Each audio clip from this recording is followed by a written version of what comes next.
Alice in Wonderland by Lewis Carroll. Chapter 3. A Caucus-Race and a Long Tale.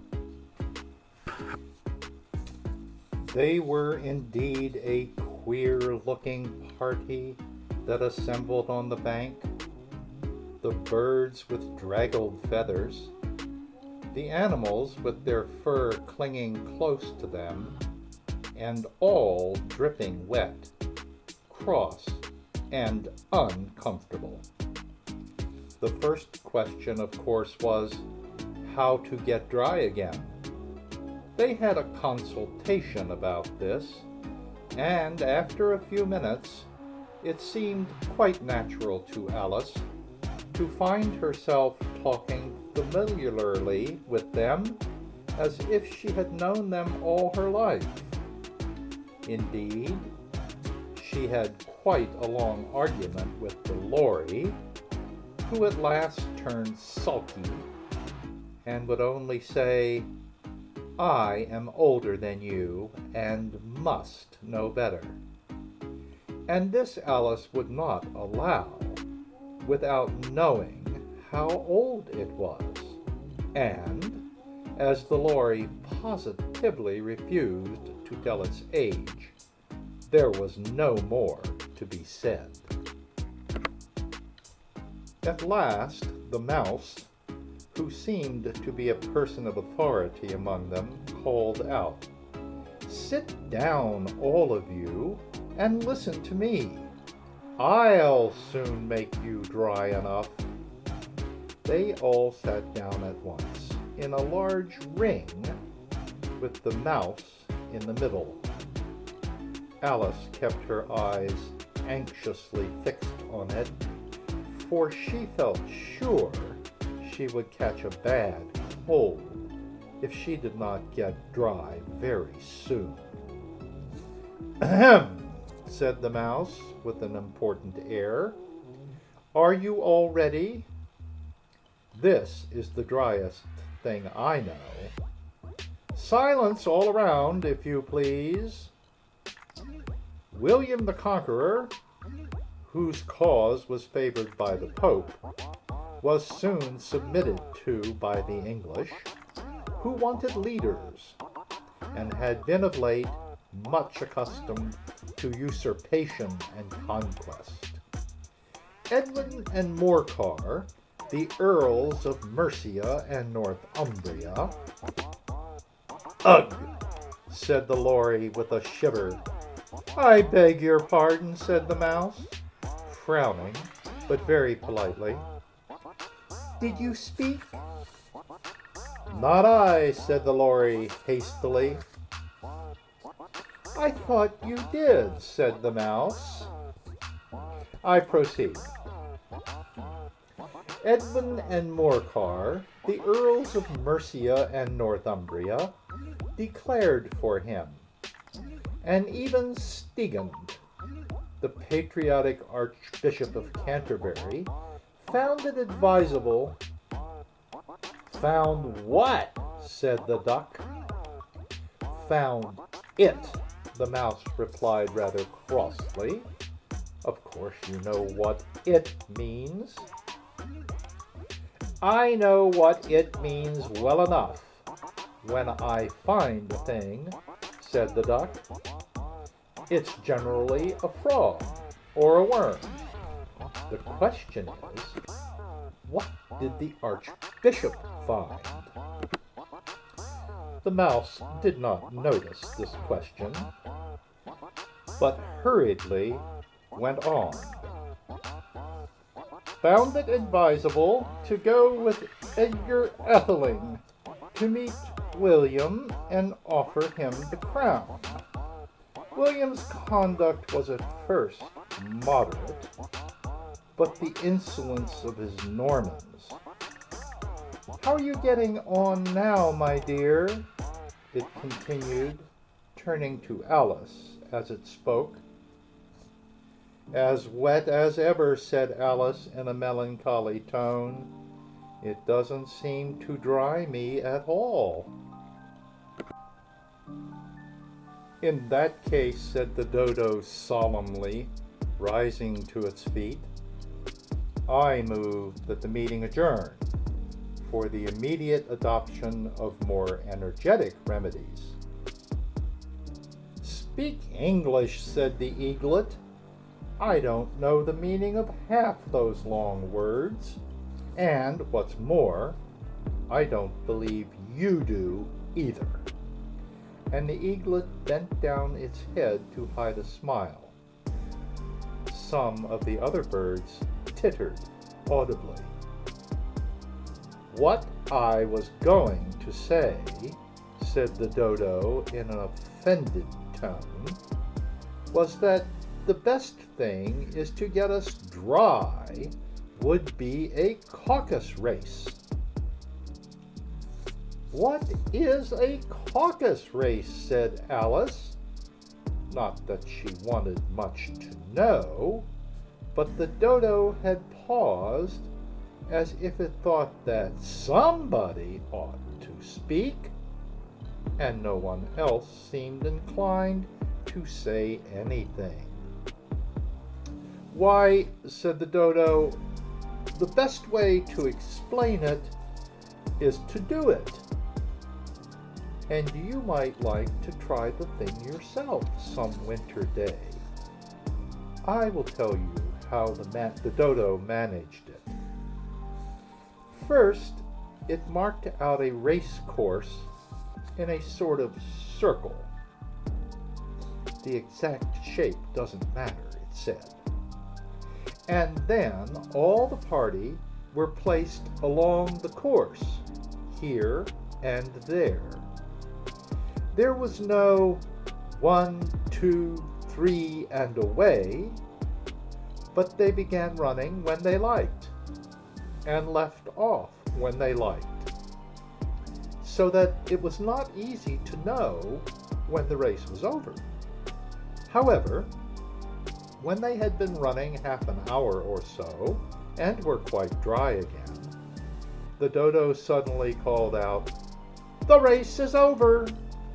And they all crowded round it, panting and asking, "But who has won?"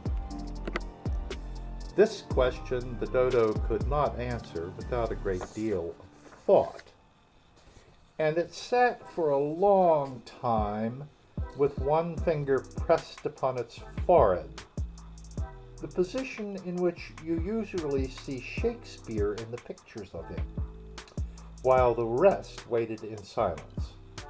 At last the dodo said, "Everybody has won, and all must have prizes." "But who is to give the prizes?"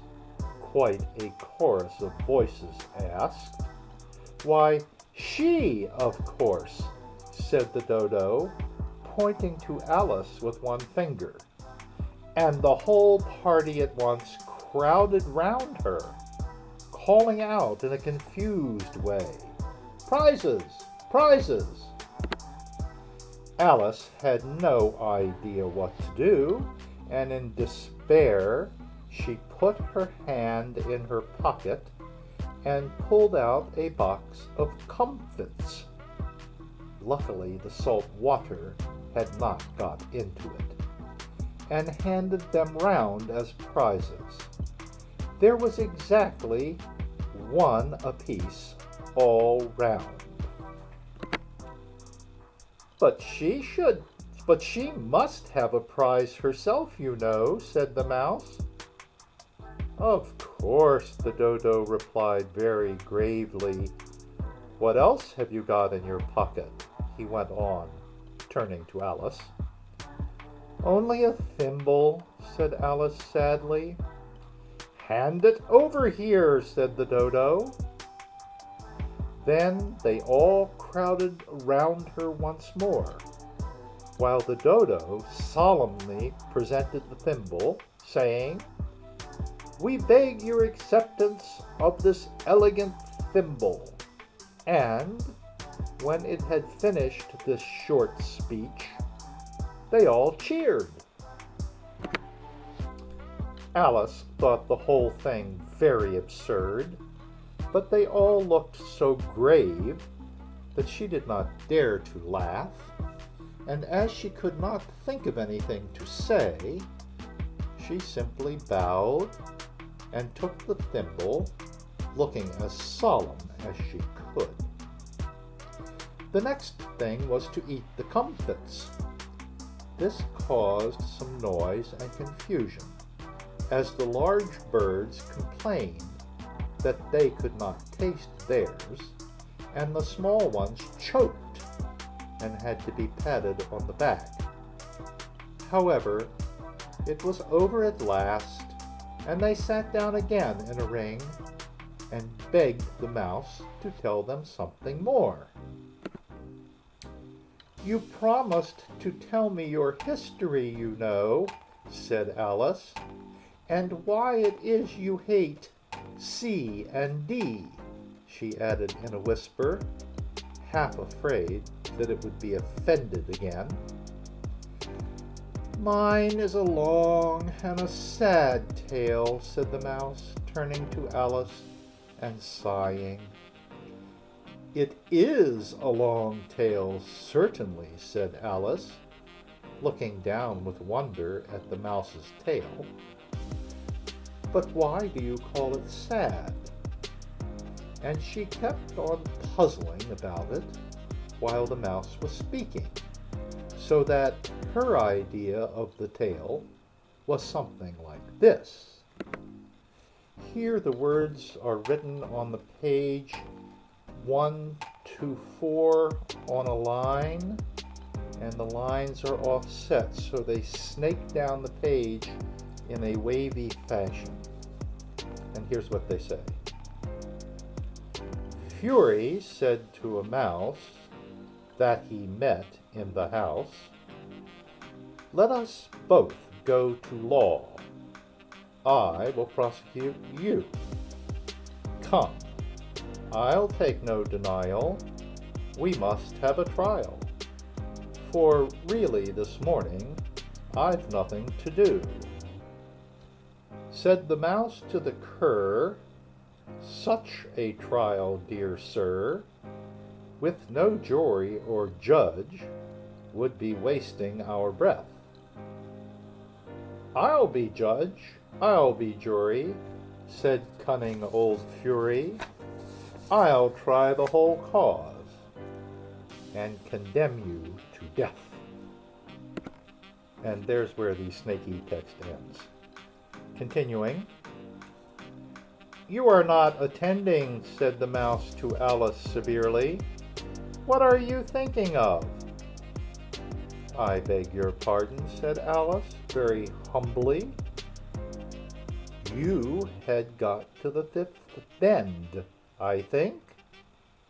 "I had not," cried the mouse, sharply and very angrily. "A knot," said Alice, always ready to make herself useful, and looking anxiously about her. "Oh, do let me help to undo it." "I shall do nothing of the sort," said the mouse, getting up and walking away. "You insult me by talking such nonsense."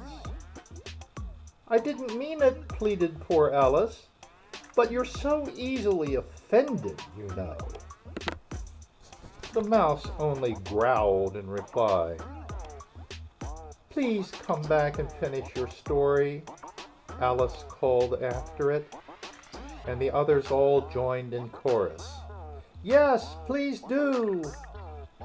But the mouse only shook its head impatiently and walked a little quicker. What a pity it wouldn't stay, sighed the lorry, as soon as it was quite out of sight, and an old crab took the opportunity of saying to her daughter, "Ah, my dear, let this be a lesson to you never to lose your temper." "Hold your tongue, Ma," said the young crab a little snappishly. "You're enough to try the patience of an oyster." "Oh, I wish I had our Dinah here, I know I do," said Alice aloud, addressing nobody in particular. "She'd soon fetch it back." "And who is Dinah, if I might venture to ask the question?" said the Lory. Alice replied eagerly, for she was always ready to talk about her pet. "Dinah's our cat, and she's such a capital one for catching mice you can't think. And oh, I wish you could see her after the birds. Why, she'll eat a little bird as soon as look at it." This speech caused a remarkable sensation among the party. Some of the birds hurried off at once. One old magpie began wrapping itself up very carefully, remarking, "I really must be getting home. The night air doesn't suit my throat." And the canary called out in a trembling voice to its children, "Come away, my dears. It's high time you were all in bed." On various pretexts, they all moved off, and Alice was soon left alone. "Oh, I wish I hadn't mentioned Dinah," she said to herself in a melancholy tone. "Nobody seems to like her down here, and I'm sure she's the best cat in the world. Oh, my dear Dinah, I wonder if I shall ever see you any more." And here poor Alice began to cry again, for she felt very lonely and low-spirited. In a little while, however, she again heard a little pattering of footsteps in the distance, and she looked up eagerly, half hoping that the mouse had changed his mind and was coming back to finish his story. This is the end of